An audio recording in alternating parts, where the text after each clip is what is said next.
Hello and welcome to episode 22 of Let's Play Final Fantasy XIV Heavensward, where we will continue with our Dark Knight adventure here.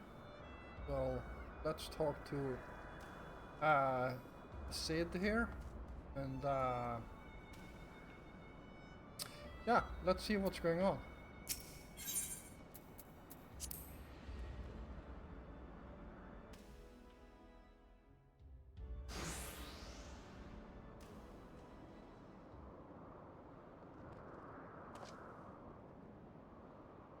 What in the hell are we doing, Joffrey? What could Mowgli possibly know about mastering the dark arts? Ha ha ha! Foolish fools!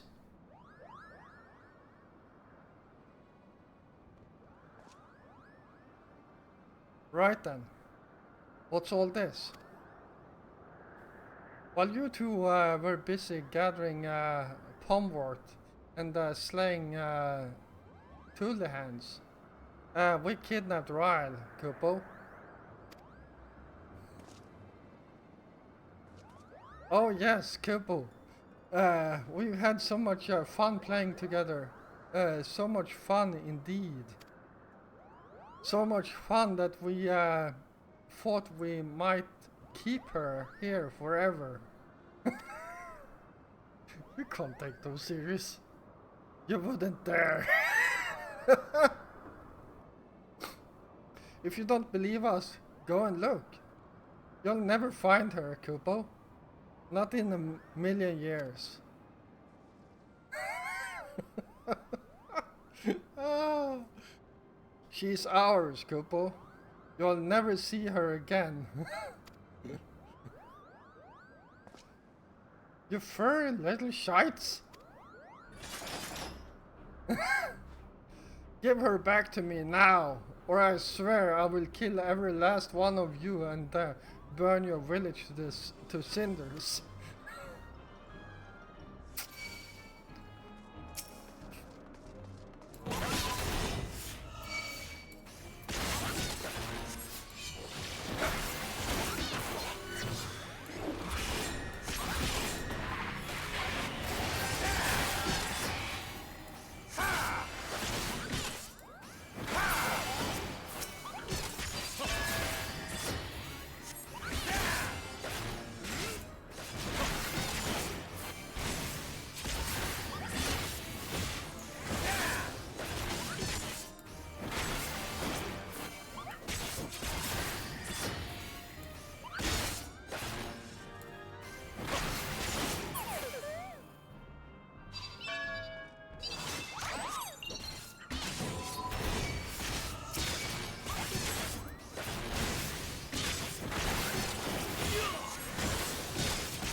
Yeah, ouch! You really hurt someone. You could really hurt someone carrying on like that, Kupo.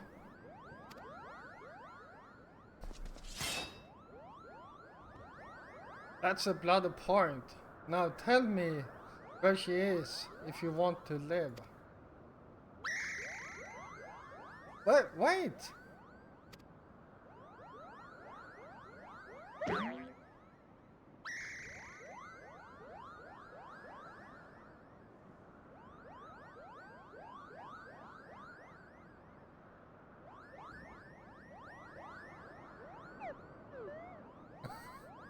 Oh, he's still sleeping.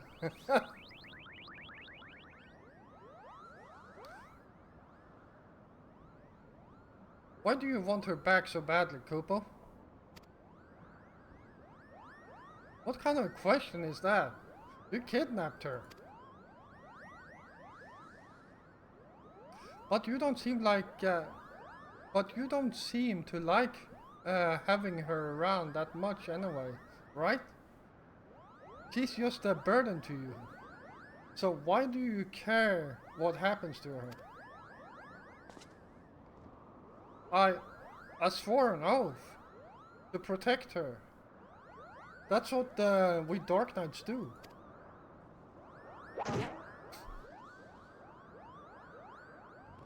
You think that will give you strength enough to protect her? Duty and honor? I'll tell you what you need, Kupo.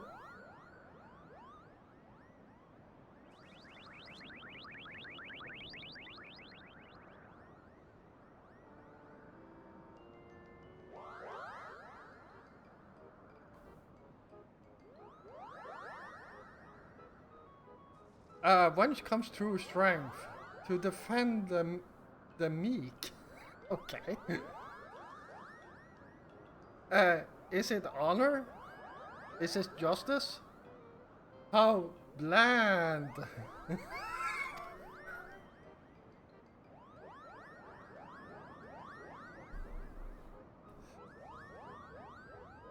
Could it be that the darkness is born of light? A flame burning for another? How grand!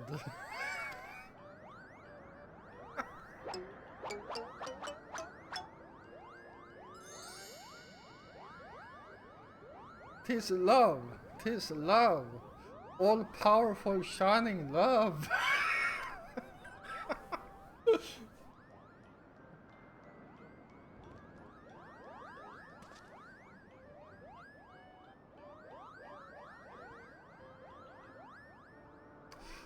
Rather blunt, I'll admit, but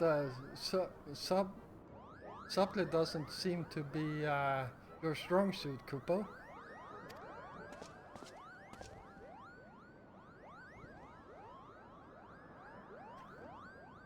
Rail!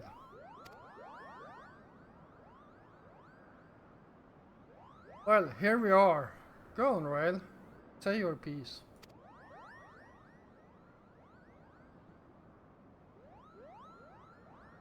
I know you and Frey were trying to do the right by your master.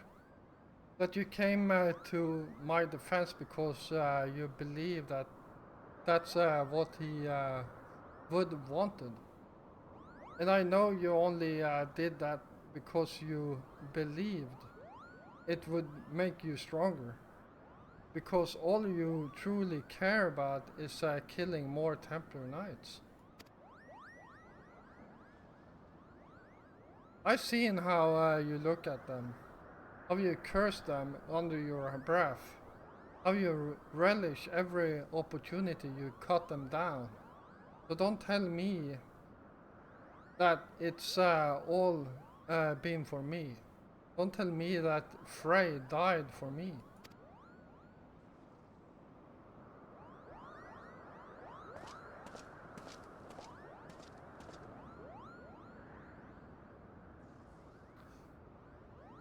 Everything I have done for my mother and my father, for my master, and yes, most of all for me.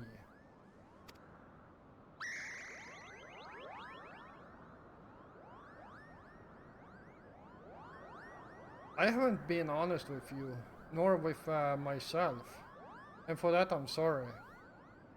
I will stand for you in this coming trial, but after, what happened after will be your decision.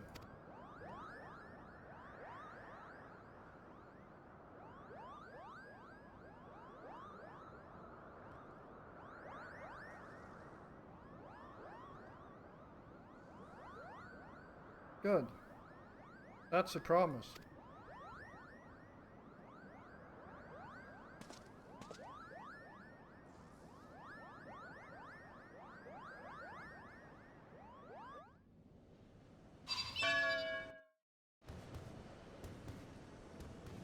Alright. There we go. And let's talk to Sid here. Dark Sid. Yeah, I have to call him Dark Sid. Because we already have a Sid in this game.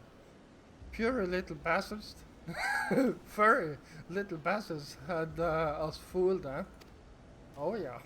They fooled me the first time I went here too, you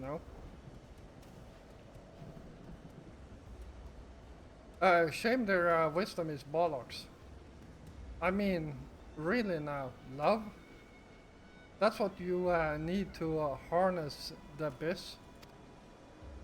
I mean, I suppose there is something to be said for caring deeply for your charge, but no.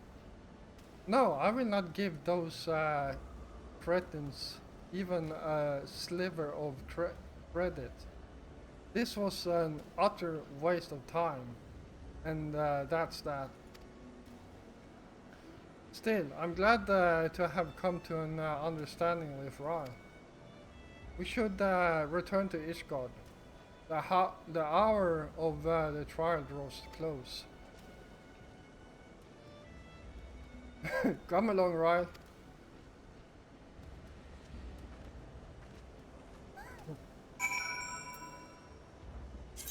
Alright.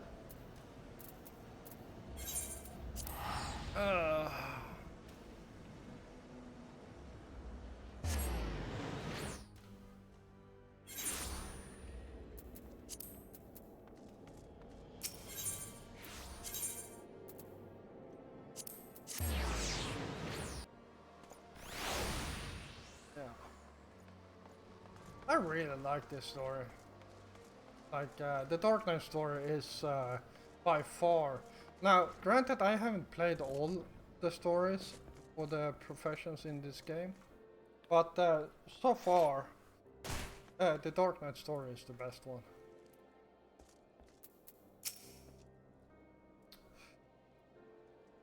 I was about Ryle's age when I came to Ishgard. My parents, they said we would find a better life here. When the Templar Knights we had shown mercy returned, they let us choose the order in which we would die. That would be their mercy to us, they declared. I watched my parents kneel in the dirt. Look away, they said, but I could not. At last, when it was my turn, I knelt and prepared to follow them into death. I closed my eyes, but when I opened them, a man in black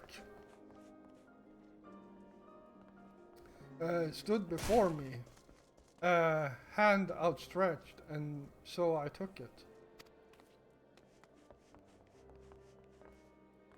Defend the meek, punish the wicked. Mayhap it was all but a convenient excuse to indulge in vengeance. She deserves better than me, but there is no one else. One more battle, Joffrey. Let's see it done.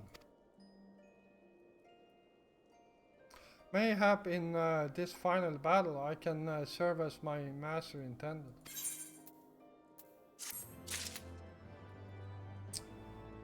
There we go, and Yeah, I'm guessing the next one is at level 60, yeah.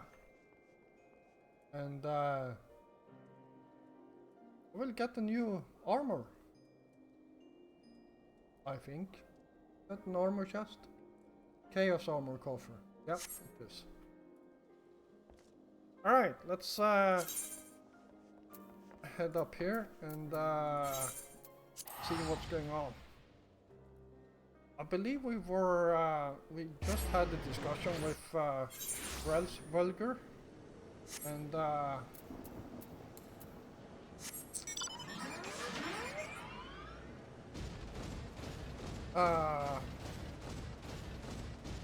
was going after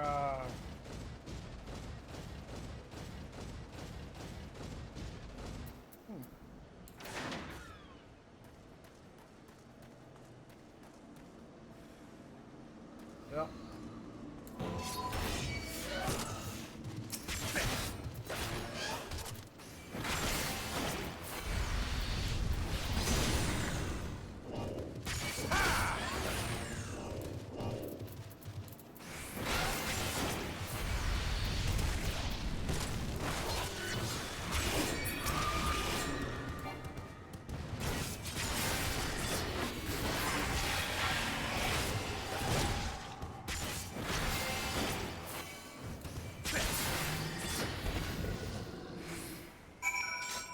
There we go.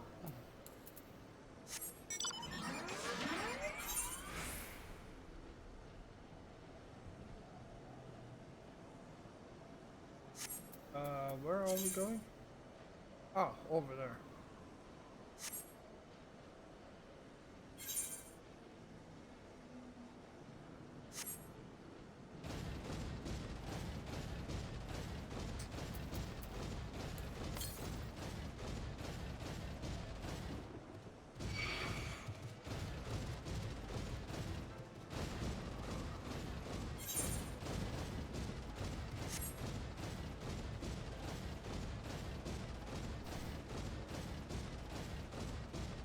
Alright.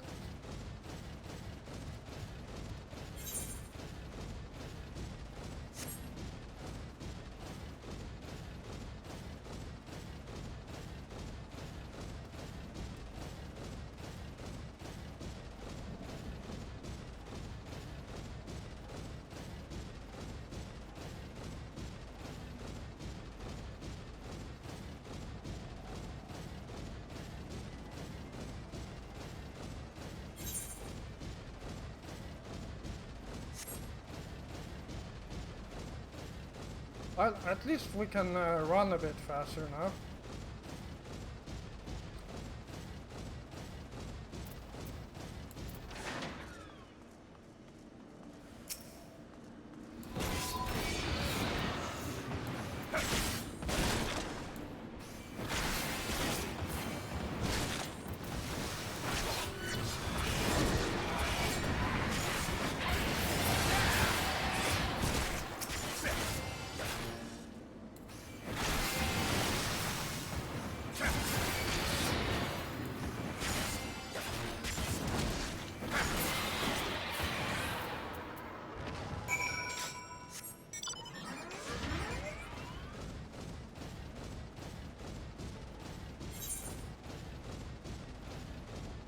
Is it here?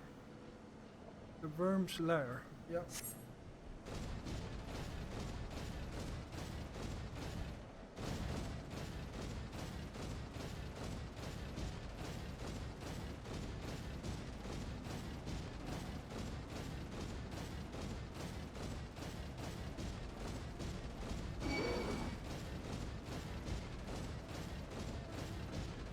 Yeah, so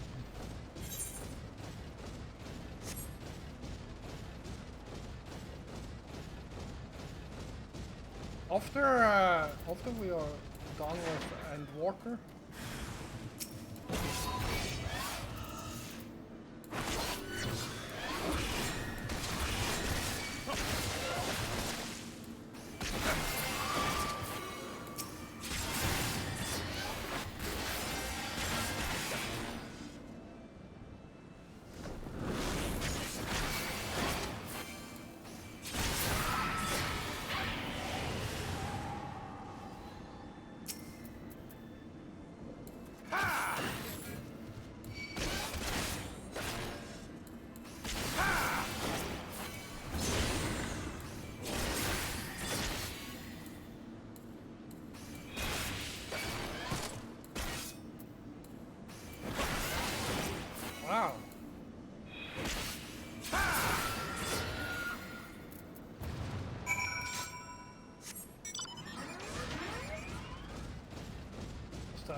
some sort of negative buff there because my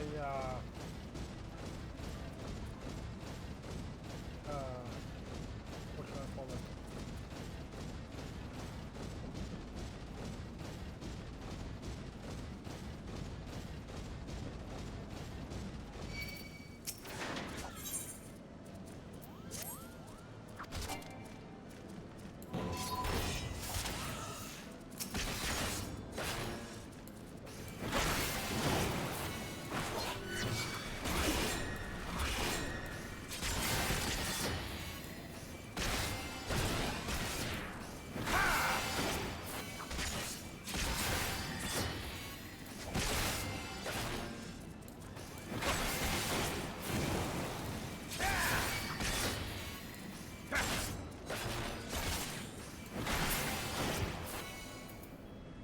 There we go.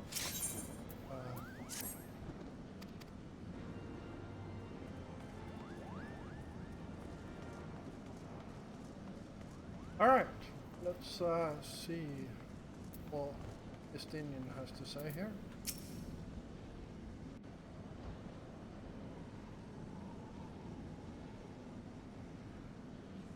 Is that it?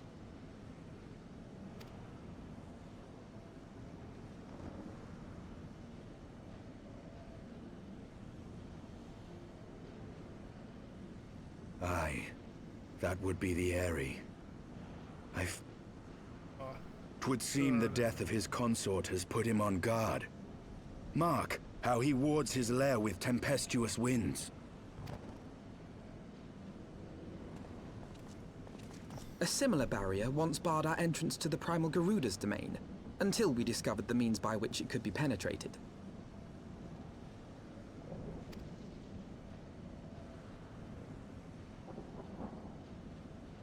Mayhap it is time we called upon Master Garland. 'Twill be just like the good old days, no?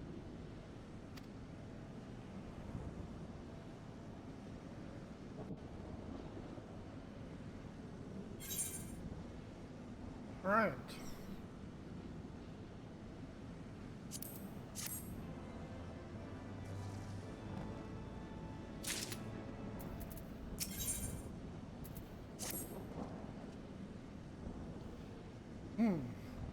A force of sufficient power to break through a primal's defenses might considerably grant us access to the area.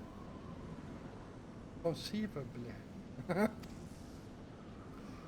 And I can offer no better solution. Hey, consult this engineer, friend of yours. Very well. On the condition that you swear not to lure Nidhogg from his lair in our absence.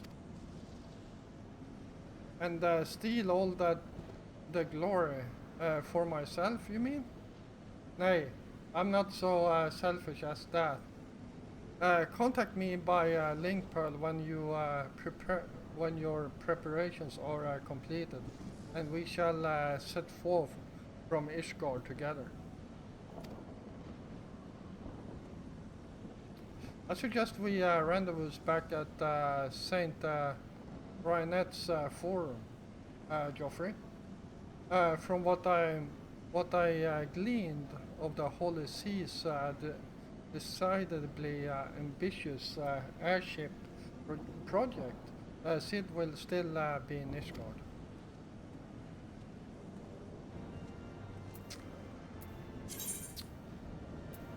Alright, back to Ishgard. I'm so happy there are these teleportation Ephorites. Otherwise, there would have been a lot of running. Where are we going? There. Sky Steel Manufacturing. Sky Steel Manufacturing.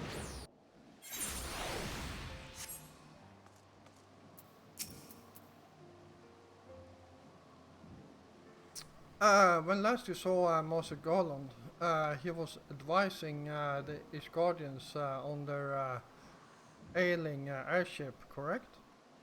In that case, we might still be. He might still be at Camp Cloudtop. Failing that, we could try the airship landing, or maybe even the Sky Steel manufactory. But let us not waste time searching aimlessly. Someone, someone in the city is sure to know where to find him. The question is who. Sir Emmerich would seem the obvious choice, but there is no guaranteeing he will be able to grant us an audience at short notice. Uh, I have it. Count Edmund's youngest son prides himself on knowing all of the Holy See's usest rumors.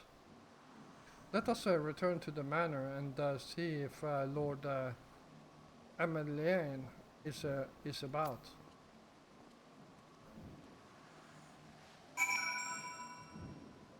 All right.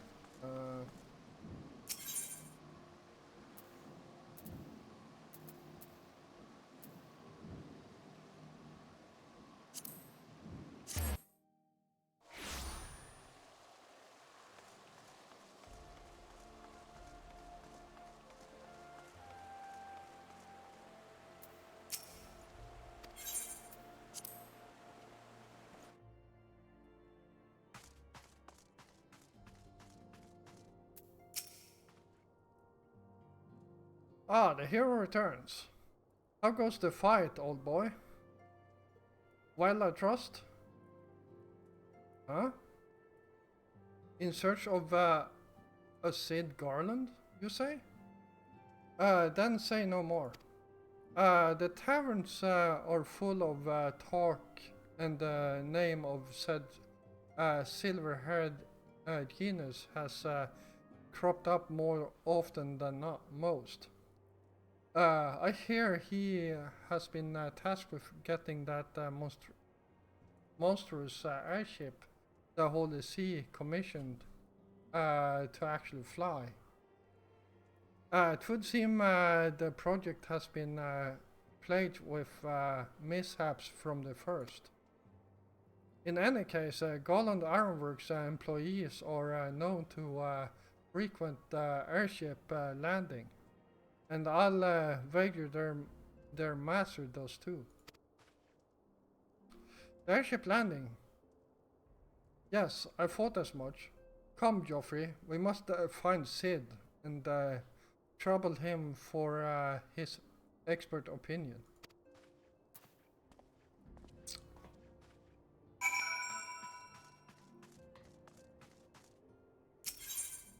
Alright.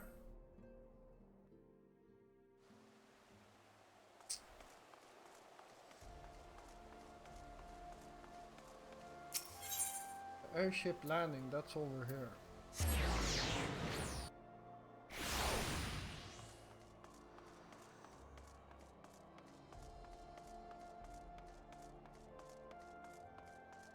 Oh, there you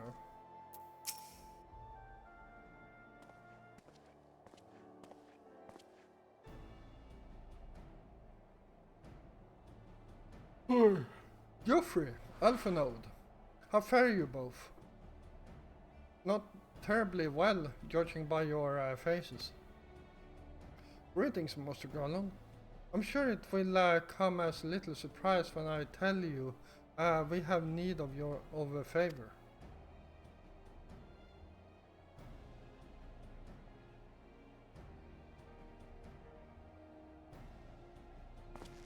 Another wind barrier? And you say it was conjured by Nidhogg? The Enterprise could certainly take you where you need to go, but he would not fare well against the dragons. She's agile for a ship her size, but not that agile. The Dravonians would fly rings around her. And if they took it into their heads to incinerate the rigging, there would be precious little we could do to avoid them. But there must be something we can do. Some manner of weapon we could employ. Estinians stand vigil at the edge of the churning mists, but we do not know how much longer.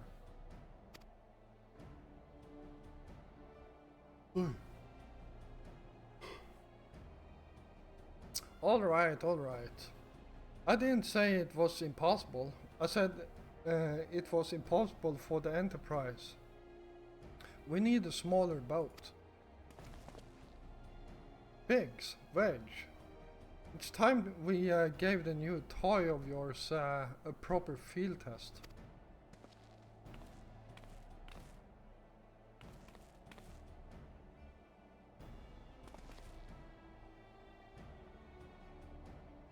It's probably best if I let the lads show you. Come on, the manufacturer is not far.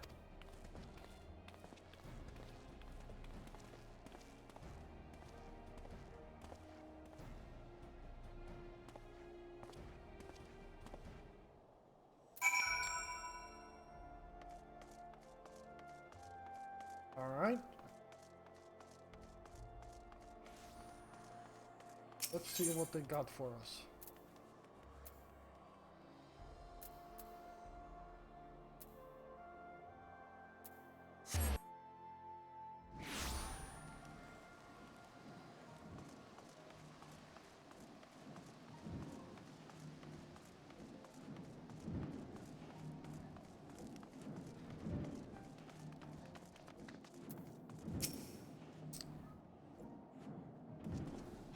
Our little project's just inside. Oh, you're going to like it. Like this one. Okay.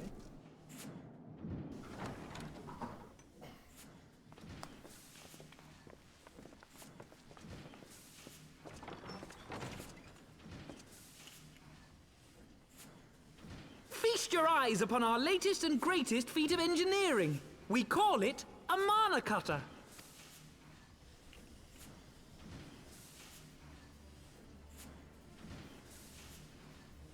After you put down Gaius, Wedge and me struck out on our own for a bit, and started work on the successor to the tiny Bronco.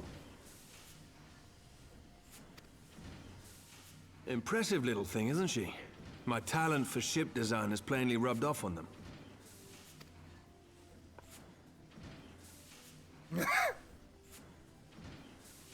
They've adapted the principles of corrupted crystal technology and constructed a mechanism which converts ether from its surroundings into elemental wind. Said wind is then harnessed by the specially engineered sails, providing the craft with propulsion and lift. All in all, a most elegant solution. I'm actually a little upset that I didn't think of it myself. The design does, however, come with one small flaw. The energy conversion ratio's bloody awful. To generate enough power to get you off the ground, you need to be in an area awash with predominantly wind-aspected ether. In other words, there are a few places you can fly, and lots of places you can't. The new Ishgardian airship hasn't left the boys much time for tinkering, meaning it may be a while before this particular project takes off. If you'll forgive the pun.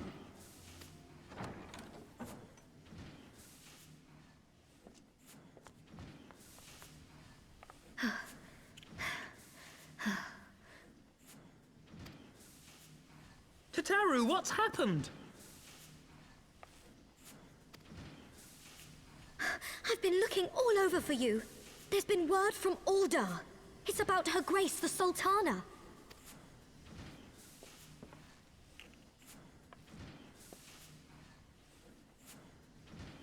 It seems you're required elsewhere. Leave the Mana Cutter with us. We'll see that she's airworthy and suitably equipped to slice through those winds.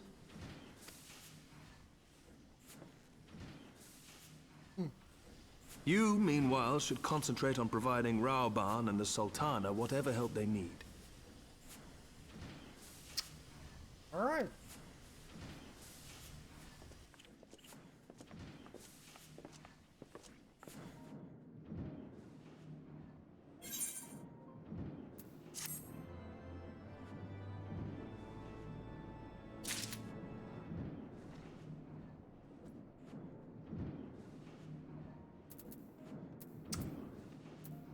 What time is it?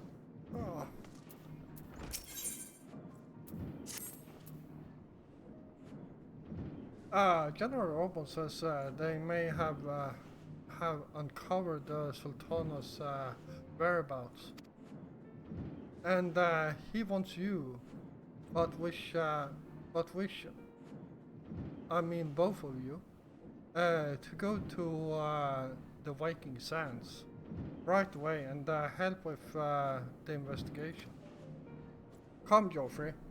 Pressing thought Isgard's plight may be, our presence here will not serve to hasten the Mana Cutter's completion.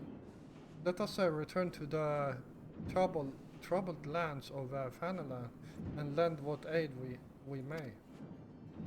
Tatori, have our friends at the congregation send a message to Estinian.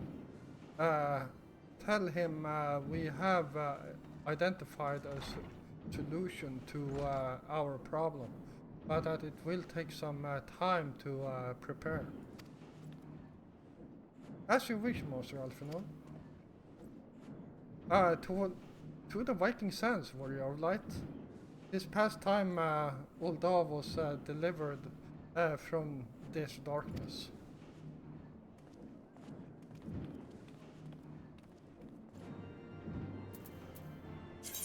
Alright. And, yeah, I have one of those.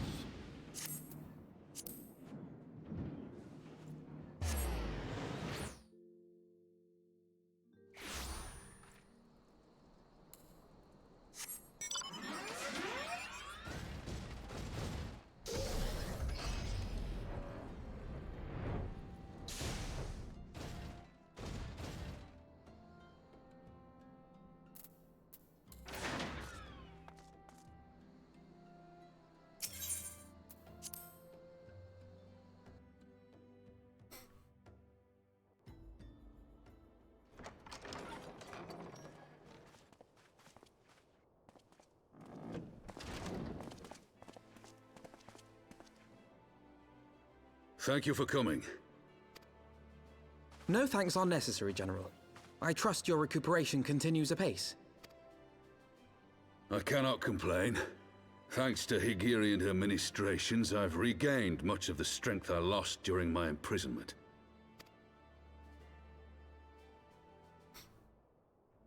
I gather you have made progress in the search for Her Grace.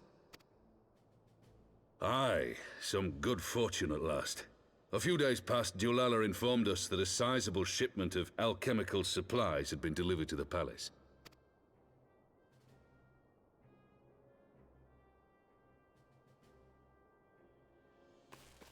With Papa Shan's assistance, I set out to ascertain the source and nature of the shipment. My inquiries led me to Frondale's frontistery. There, I learned that an order had been placed for a curious substance designed to sustain patients trapped in death-like slumber. An invention of the former head alchemist, apparently. A death-like slumber? This cannot be a coincidence. It lends some weight to Dulala's claims, aye. Her Grace is likely somewhere within the palace, abed but alive. Before making any attempt to extricate the Sultana, however, it seemed prudent to learn what manner of substance was used to induce her torpor. To that end, I made inquiries as to the whereabouts of the one most like to have administered it. The lady in waiting, Meriel. We sent for you as soon as we learned of her location. All that remains is to apprehend the woman. We shall find our cat's paw in the Silver Bazaar. But we must tread carefully. The market is not the bustling place it once was, and someone is sure to mark our coming. Should they inform the monetarists, we'll have a fight on our hands. We must be prepared for the worst, and being short an arm, I thought it wise to take another in its stead. What say you, Warrior of Light? Will you lend me yours? Then I pity the bastard that stands in our way. Come, my friends, for Nanamo, and for Ul'dah!